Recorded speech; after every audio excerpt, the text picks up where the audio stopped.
북극의 정권권에서 밖에서 피카소를 만나다. 라디오 드라마.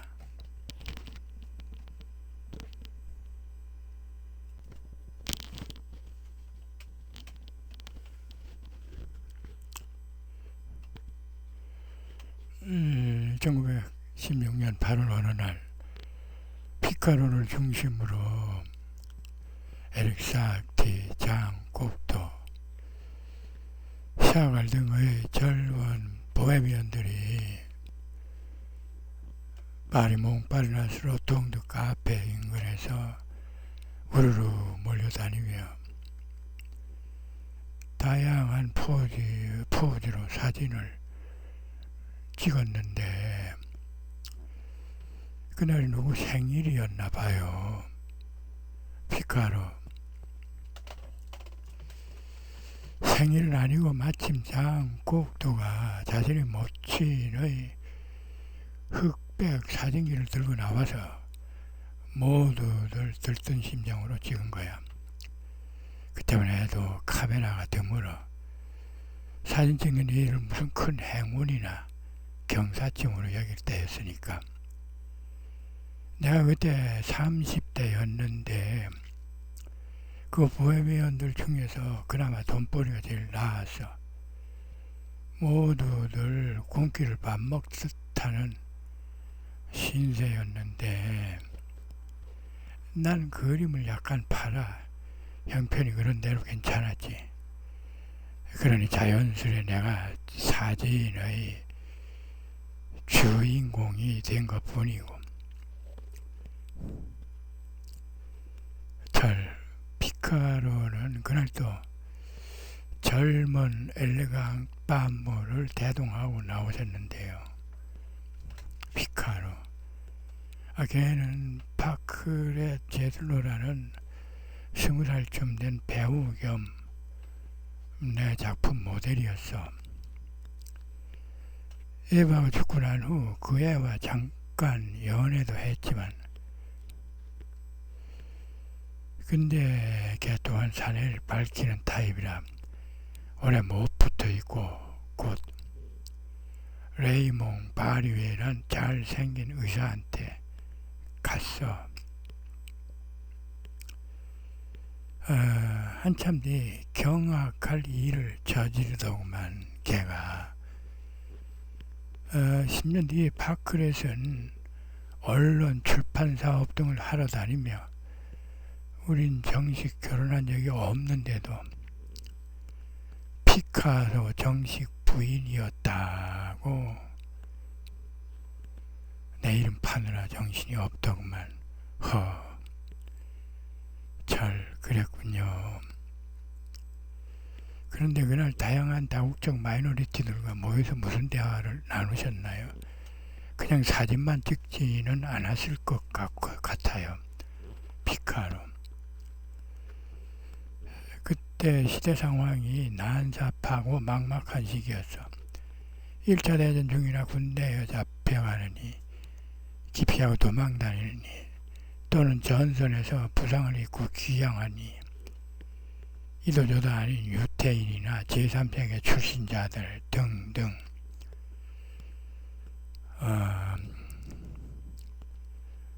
비주류 파리장이나 다국적 보헤미언들은 삭막하고 피폐해진 파리에서 희망을 잃고 정신적으로 방황하고들 있었지.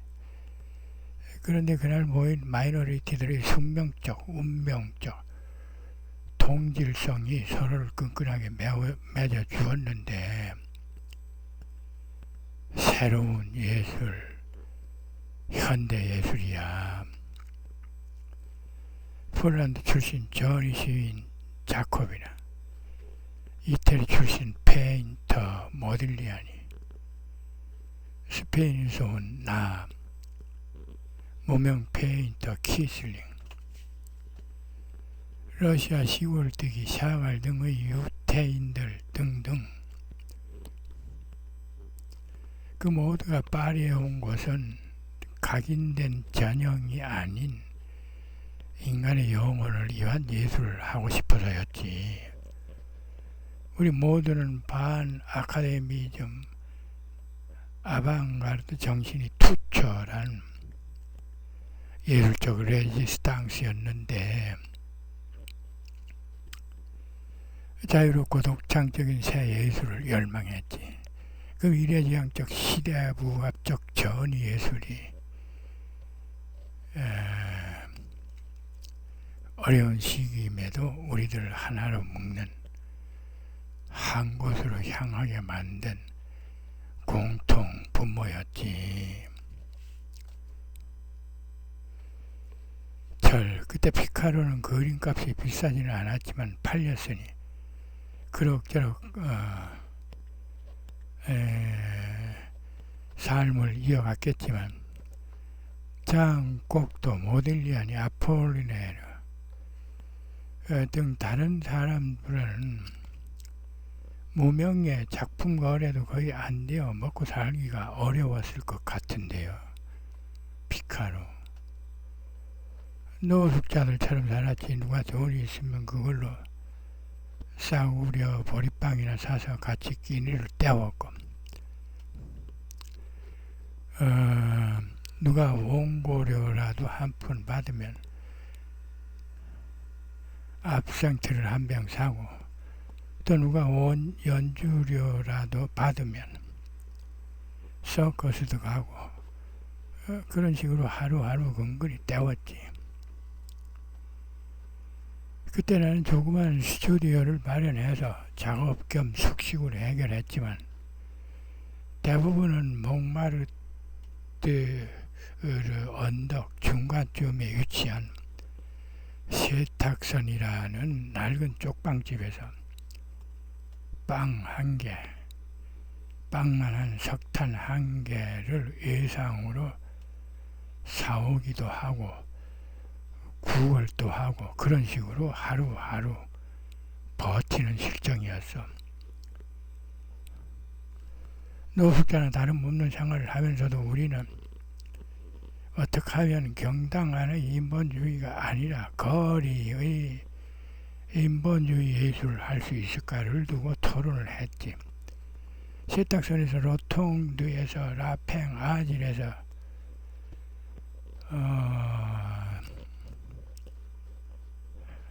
거리에서 연애를 하면서도 아방가르드를 논했지. 다양한 인간성의 영혼과 자아를 자유롭게 그려낼 수 있는 방법을 두고 설왕설래했지. 주제뿐만 아니라 기법까지 완전히 새로운 패턴을 탐구하고 개성 위주로 실행해야 한다는데 총론을 모았지. 한 번도 본 적 없는 예술, 그것을 하는 것이 우리가 살아야 하는 공통의 당위성이었지. 예술은 공간을 장식하기 위해 만든 것이 아니다. 적들을 막기 위한 공격무기다. 회화는 미학적인 작업에 앞서 이상한 적대적 세계와 우리를 중재하는 설계된 마법이다. 피카소.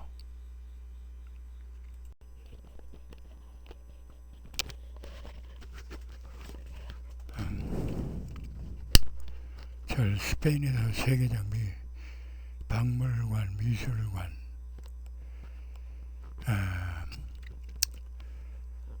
미술사적 대가들이 산재해 있는데 굳이 파리에 온 특별한 계기가요. 피카로. 세계운의 미술의 광대한 스펙트럼을 따라봤지. 현대미술을 하기 위해서 그러군요. 피카로.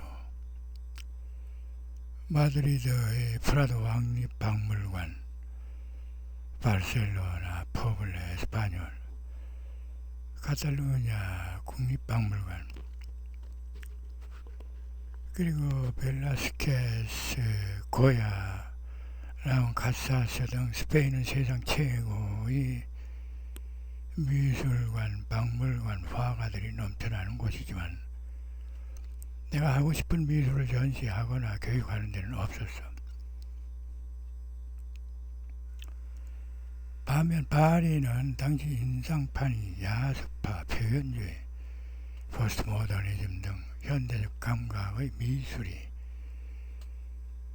물밀듯이 들어와 구태연한 네거티브를 다채로운 컬러로 변화시키기도 하곤 나는 그대로 주저앉을 수 없다는 생각으로 운명의 신에게 미래를 맡기고 빈손으로 프랑스로 향했지. 그때 최행적 이베리아에 묶여 있었으면 나는 아마 세상과 작별했을지도 몰라. 그랬군요. 이해가 갑니다. 입체파는 기존의 미술과 다르지 않다. 기존의 미술과 같은 원칙과 요소를 지닌 때문이다. 오랫동안 입체파는 이해되지 않았기에 오늘날까지 사람들은 이를 볼 수 없었고 없는 것처럼 간주되어 왔다. 나는 영어를 읽을 수 없기에 영어책은 내게는 백지와 같다. 그렇다고 해서 영어가 존재하지 않는다고 할 수는 없다.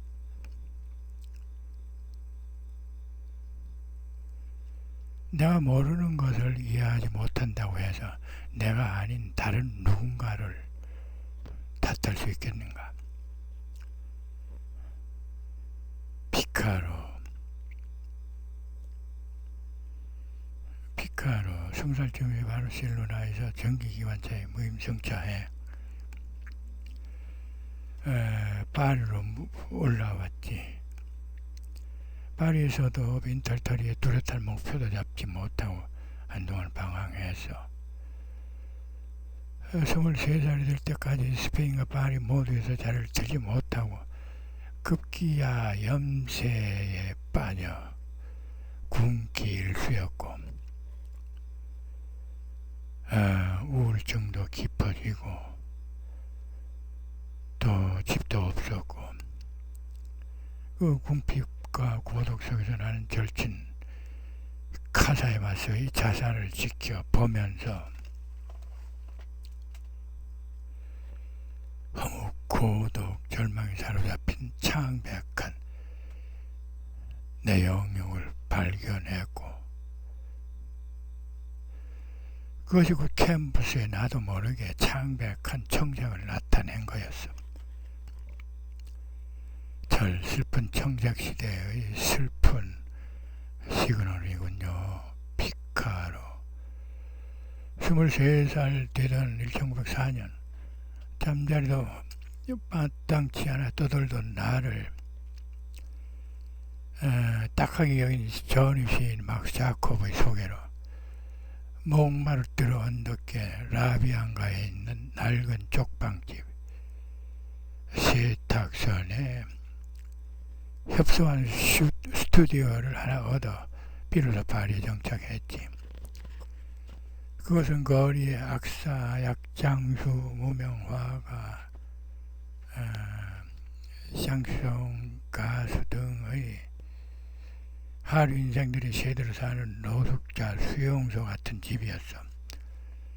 그 많은 군상들이 사는 곳에 층마다 수도꼭지는 달랑 하나였는데 샤워는커녕 세수하기도 힘들어 모두들 늘 꾀지지한 노숙자 꼴을 면치 못했지. 거기에 내가 들기 전에 이미 퐁타벤 파의 모프라, 반, 동겐, 막스 자코, 페르낭 레제 등의 예술가들이 들어와 살고 있었고 내가 들 무렵을 전후해 살몽, 마티스, 디피, 모딜리아니 등이 들어왔어. 외부에 살던 에릭 사티, 키슬링, 장, 곡도 등도 세탁선에 스튜디오를 두고 초속으로 드나들었지. 나는 다양한 예술을 하던 그들과 교류하며 비로소 본격 파리 생활과 예술에 들 수 있었지.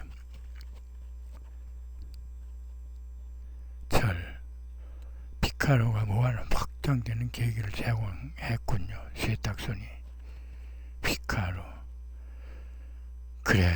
그런데 어느 날 생각지도 않게 세탁선에서 20살짜리 기혼녀 페르낭드를 만나게 되었는데 그녀는 별거 중인 유부녀였어. 아니 조각하는 남편의 상습폭력에 못 견디고 도망 나온 여자였어. 그녀는 장밋빛 피부의 관능적인 발등신이라 내 충실한 모델이 되었지만 처음에 그녀는 날 몹시 경계했어. 내 몰골이 단신에 까무잡잡했고 빈 털털이에 횡설수설하는 등 정서부른 티가 역력했으니 그럴 밖에. 그런데 차츰 같이 지내는 시간이 길어지다 보니 서로 순수한 속내를 파악하게 되면서 이해하게 되고 또 연정도 싹트기 시작했지. 나가 목표한 현대미술의 가치를 그녀도 조금씩 이해했고 큐비즘도 호기심을 나타내기 시작하더군.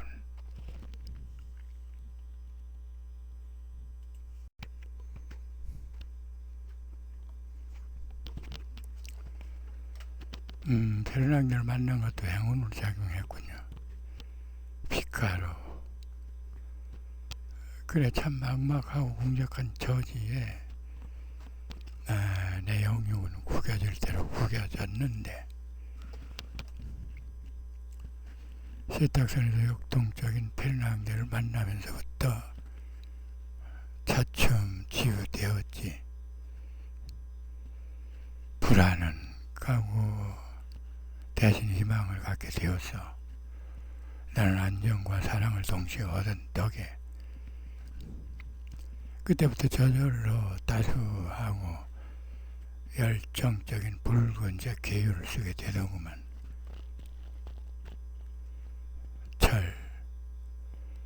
장밋빛 시대가 열리는군요. 피카로. 페르낭도 올리비에는 농익은 장미꽃 같은 여자였어. 우리 커플은 아마포 냄새만 풍기는 족방에서 궁핍하게 살았지만 각기 단벌에 구두 한 켤레 뿐이었지만 같이 서커스도 가고 몽파르나스의 로통드 카페에도 가고 몽수리 공원에서 쪽배를 타고 파티도 갔지. 그리고 날이 저물면 세탁선 쪽방의 삐걱거리는 1인용 낡은 침대에서 같이 잤지.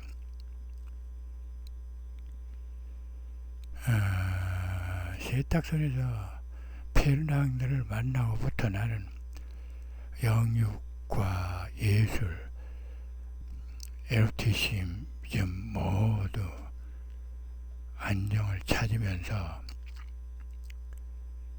모든 게 장밋빛으로 바뀌었지.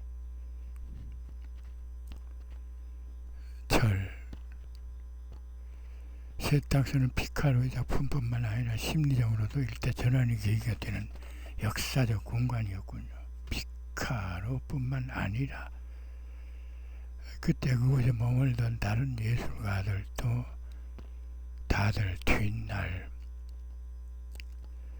위대한 예술가들로 인류 문화사의 한 획을 걷게 되지요. 피카로.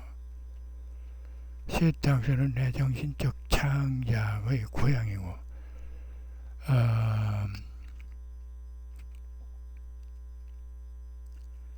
영원한 스튜디오야. 그곳에 가지 않았다면 나도 없었을 거야.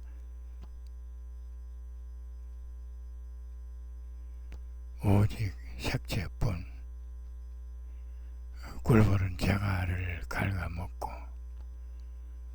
오직 냄새뿐, 새는 자신의 꼬리깃을 짜고 오직 그들이 베개 위에서 몸을 뒤트는 것을 볼 뿐, 사랑은 제비의 레일 금속을 녹이고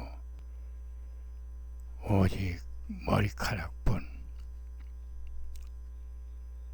1935년 12월 16일 쓴 피카소의 시 철.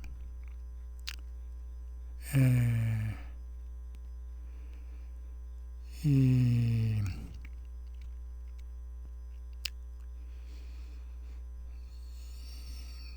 20세기 말에 세계적 화두로 떠오른 현대미술에 대해 현대미술의 창시자이기도 한 피카소의 고견을 듣고 싶습니다. 현대미술은 무언가요? 또 현대음악, 현대시, 현대무용하는데 피카소, 뭐긴 노예 해방이지. 신을 마치 자신들만의 신인 양, 신의 대리자인 양, 가르치는 양 왜곡해 절대다수 개성들의 자유와 정신을 수탈하는 신성 파시즘에서 해방시키지 않는 거였지. 신의 절대적 진선미의 기준점은 태양처럼 인간에 의해 변하지 않아. 절 근대미술과의 변별성은요,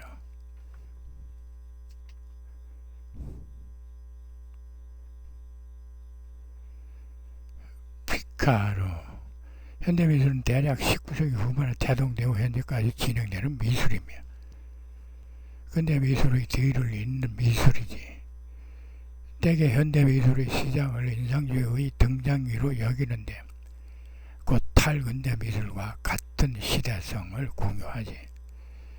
현대미술 중에서 1970년대 이후의 현대미술은 컨템포러리 아트로 지칭하는데 오늘날 말하는 현대미술은 이를 가리키는 거야. 현대미술은 현대미술 초창기인 1860년대부터 1970년대까지 형성된 작품들의 형식과 미술 창작의 기반인 사유를 의미한다. 유럽의 19세기까지의 전통 미술은 종교 미술과 동일한 사실주의, 합리주의 미학을 바탕으로 했다.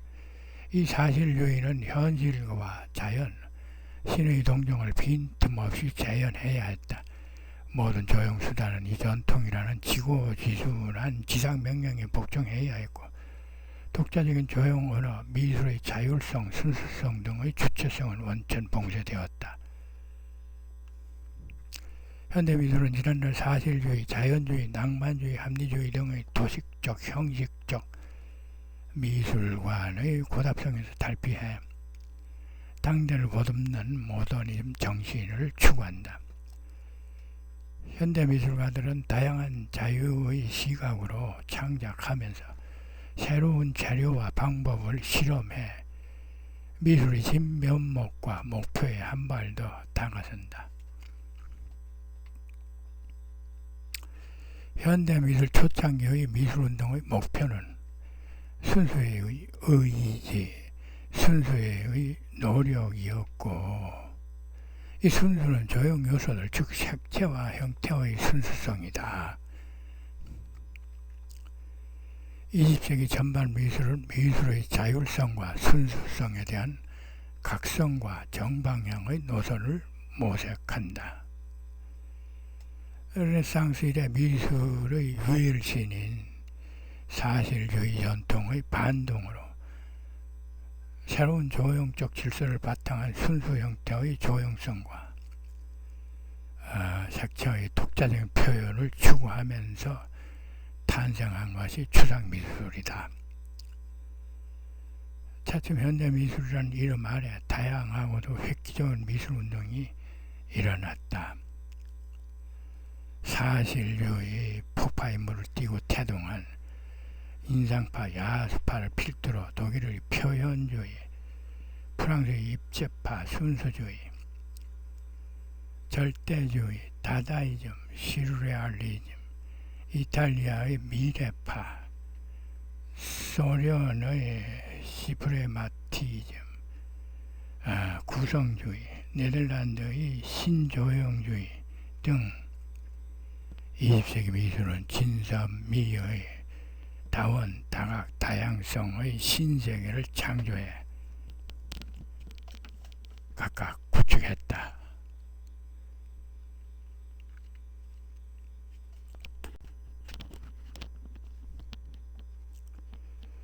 이차 대전이 끝나자 현대미술은 보다 도전적인 모험과 실험에 나선다.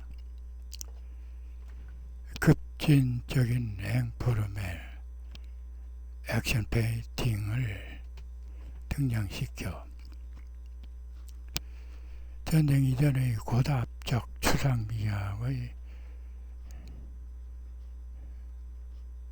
구태의연의 상극과 초극의 전략으로 대하며 종지부를 찍는다.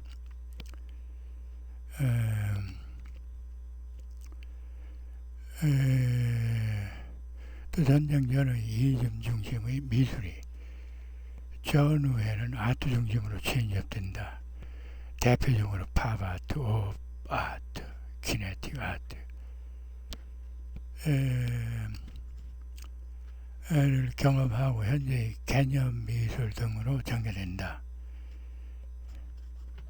이 결실들이 오늘날 현대 미술의 주축을 이룬다.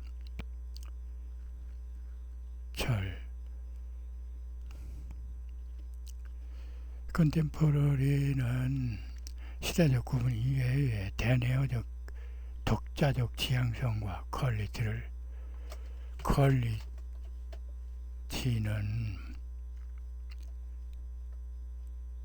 무엇인가요? 피카로.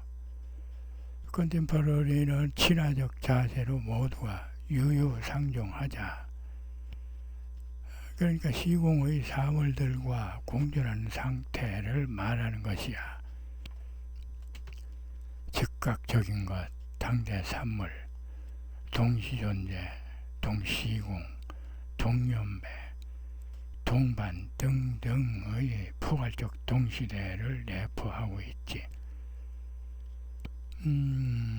잘 그렇군요. 그럼 컨템포러리 아트도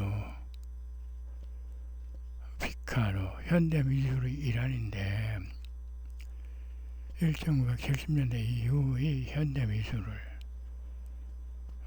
동시대 미술, 컨템포러리 아트로 지칭하니 모티브 발상, 재료, 방법 등 작품에 관한 모든 것을 같은 시대 안에서 찾아 작업하는 미술이지. 기존 가치 답습이 아닌 당대의 삶과 사상, 경험에서 새로움을 창조한다는 주의지.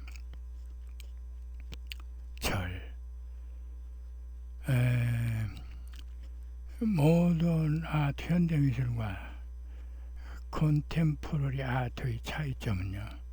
피카로. 컨템포러리 아트도 넓게 와서 현대미술의 한 섹터야.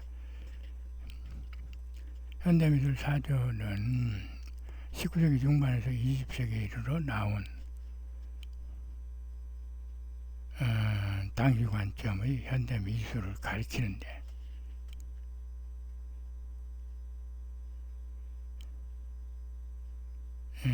현대 미술의 모태는 모더니즘이고 대를 이은 포스트 모더니즘 기의 종결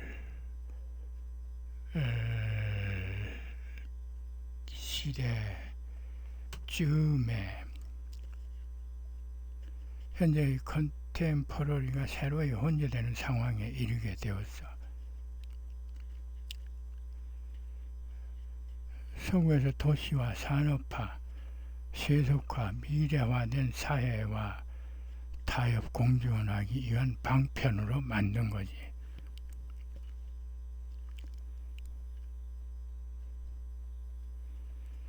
최신 첨단 소재들, 그러니까 탈구조주의, 테크놀로지,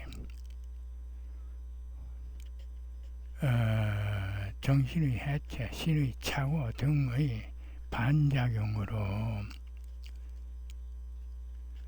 그때까지 없던 불허하던 다양한 표현 양식을 구현하게 되었어. 특히 현대미술은 획기적인 창조력을 발휘해 인간 정신에 깊숙이 내재된 초유의 이성, 덕성, 감성의 영역과 그를 해부해 실체를 드러내려 노력하는데, 그것은 전임 미답의 새로운 미술 영역이지. 콘템포러리는 팝아트, 개념미술, 그래피티, 두들 등등의 장르들과 유기적인 관계인데, 유치함에서부터 난해함까지 다양한 성격들을 포괄하며 대중미술의 특징도 고려해 즐겁고 쾌활하고 몽유병 같고 행복한 작품성을 공히 나타내지. 절 많군요. 현대미술 장르들이. 피카로, 어렵게 보지 말고 현대미술은 모두 유유상종 기질이 강한 상호주의야. 큐비즘이 세간의 이목을 크게 끌자 어느 사실 화가가 고양 실사 그림을 그려들고 피카소 수출이 여러 불쑥 찾아왔다. 이걸 그림이라고 그려요? 유명 화가로서 부끄럽지 않소? 그는 벽에 걸린 피카소의 입체화들을 가리키며 버럭 소리를 질렀다. 그런데 자신이 들고 온 고양이 실사 그림을 피카소에게 보이며 말했다. 이 정도는 돼야 훌륭한 화가로서 프라이드를 지킬 수 있지 않겠어요. 그러자 피카소는 곧 무언가를 스케치하기 시작했다. 이렇게요. 피카소가 즉석에서 잠시 동안 완성한 그림은 사실 화가가 들고 온 고양이 실사 그림을 넘어서 사진 같은 실사 고양이 그림이었다.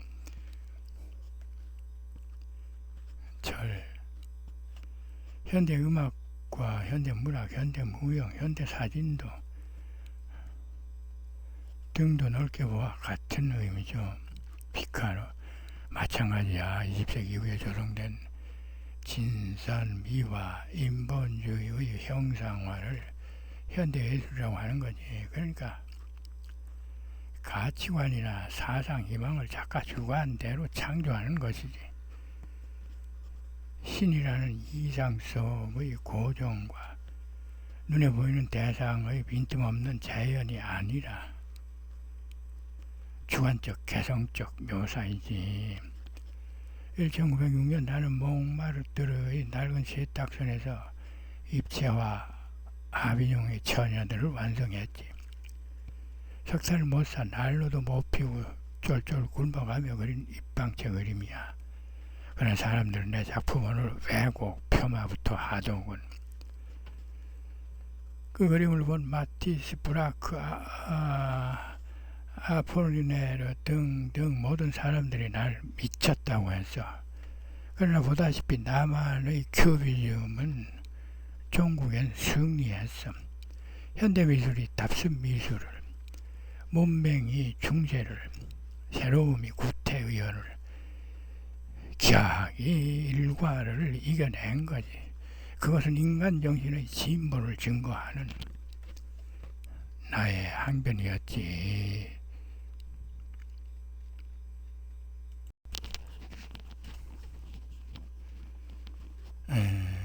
피카로는 간간히 양말을 한쪽 내려 자신의 발에 나는 흉터를 드러내 자꾸만 긁는다. 예전에 바르셀로나에서 파리로 올라올 때 무일푼이라 전기기관차를 무임승차했기에 몽파르나스역 가까이 와서는 뛰어내릴 수밖에 없어. 역근방 포도밭에 뛰어내렸다고 한다. 그때 다친 복숭아병의 뼈의 상흔을 드러내며 그게 무슨 훈장이나 되는 양 자랑삼아 긁고 또 긁는다.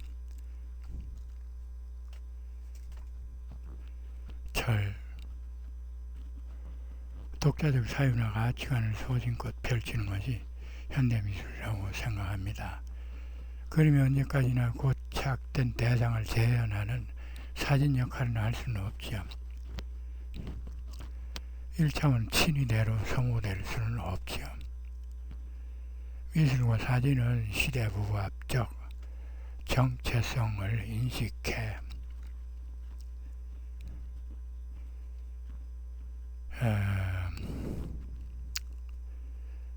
적절한 역할 분담을 해야겠죠. 도시와 부락, 주체인과 부족을 구분해야 되겠지요. 인간의 생각은 중세, 현대를 지나 미래를 내다보는데 미술은 중세에 머물러 있으니 답답한 노릇이었지요. 특히 인간 영혼은 초현실 형이상학을 수시로 유용하는 당에 이른 지금 예술이 영혼의 동반자 역할을 해 그 운명성을 드러내는 일에 동참해 마땅하겠지요.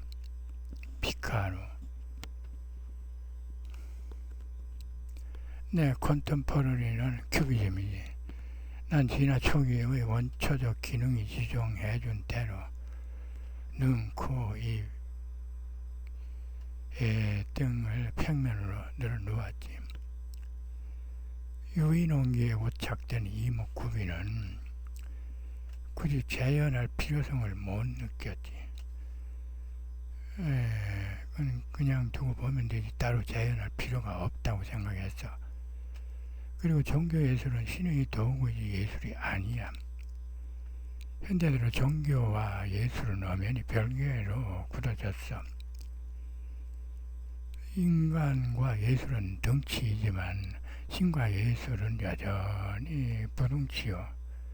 추정관계이기에 신과 미술의 허니문은 근대 미술에서 끝났어. 작업이 불가능한 역기능 메커니즘이지. 신과 현대미술은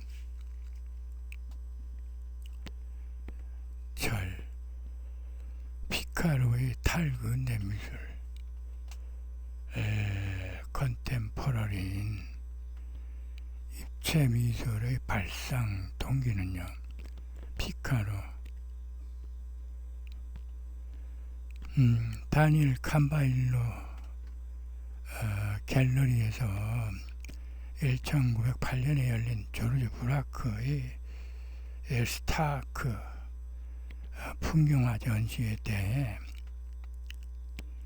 비평가 루이 복셀르가 리뷰를 하면서 사물들의 형상이 작은 입방체들로 직조되었다. 하고 평가했는데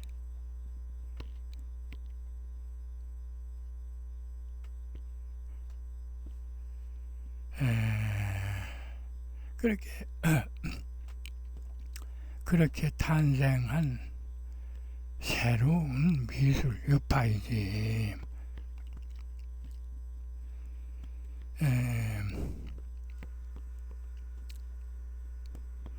입체파는 색채와 질감을 재현하면서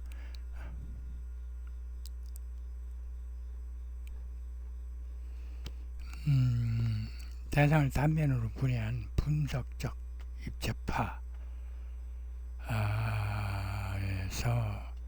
새로운 콜라주 기법이 적용된 종합적 입체파의 과정을 거치며 대폭 확장되지. 입체파는 표현주의, 미래주의, 다다이즘 등 20세기 전반기 미술에 광범위한 영향을 끼쳤어.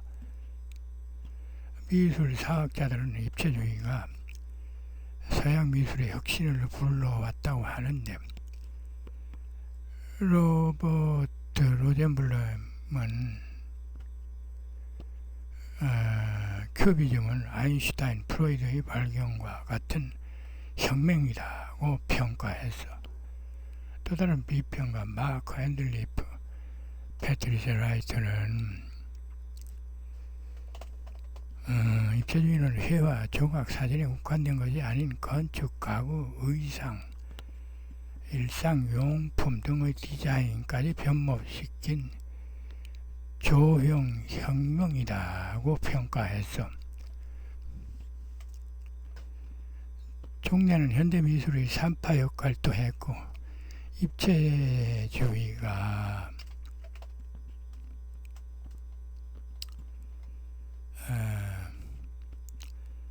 그나저나 그대의 컨템포러리 아롤라스의 발상 동기는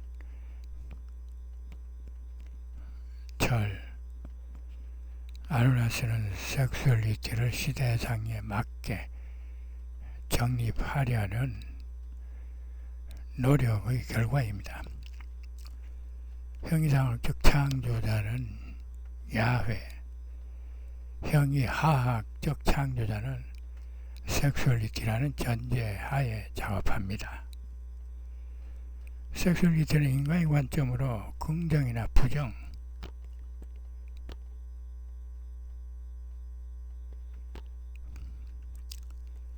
수용이나 배타를 따질 대상이 아닌 외경 그 자체입니다. 섹슈얼리티는 인간뿐만 아니라 모든 생명의 프롤로그인 거룩한 어머니지요. 그것은 형이상학적 창조자인 야훼와 동등한 형이학적 창조자인 만큼 신성 불가침의 아름다운 영역입니다. 섹스가 아름답지 않다면 세상에 아름다울 수 없다는 결론이 나오지요. 그 천부적 아름다움과 당위성의 예술적 형상화가 작품 정신입니다. 피카로, 현대판 현악의 생성인가? 현악이 아니라 대중론입니다. 현존 인류의 성성은 4차원성으로 구조되었죠. 생식성, 충동성, 성애성, 성애성입니다. 이런 고도의 4차원적 섹슈얼리티를 지닌 현재 인류를 성애성 인간으로 정의했죠. 인간의 4차원적 섹슈얼리티 중 인류사 최후의 문명기에 형성된 성성을 아롤라스로 정의했고,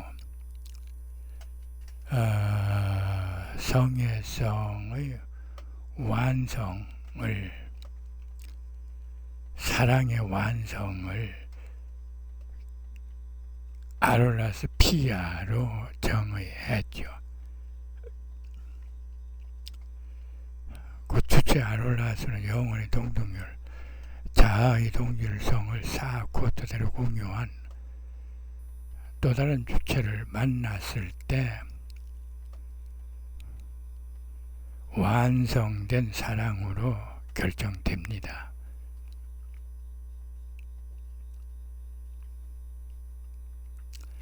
인간의 사랑은 진선미의 로고스, 파토스, 에토스의 3대 거시 원소로 구조되며 이는 각각 천문학적 미시 원소들로 구성되었는데 이를 성향별로 10여 개로 압축하면 knowledge, wisdom, reason, pure, online, prudent, joy, anger, sorrow, pleasure 등입니다. 피카로 큐비즘의 작은 입방체들과 사랑의 원소들이 매우 동질적이네. 섹슈얼리티의 심층적 구조는 입체주의의 긴밀한 입방체 구조가 상기되는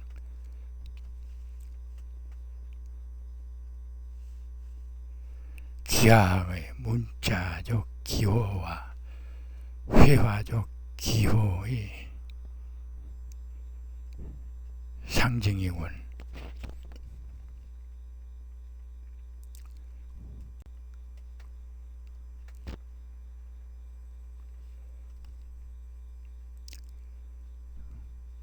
북극의 증권거래소 밖에서 피카소를 만나다. 세 번째 시간이었습니다.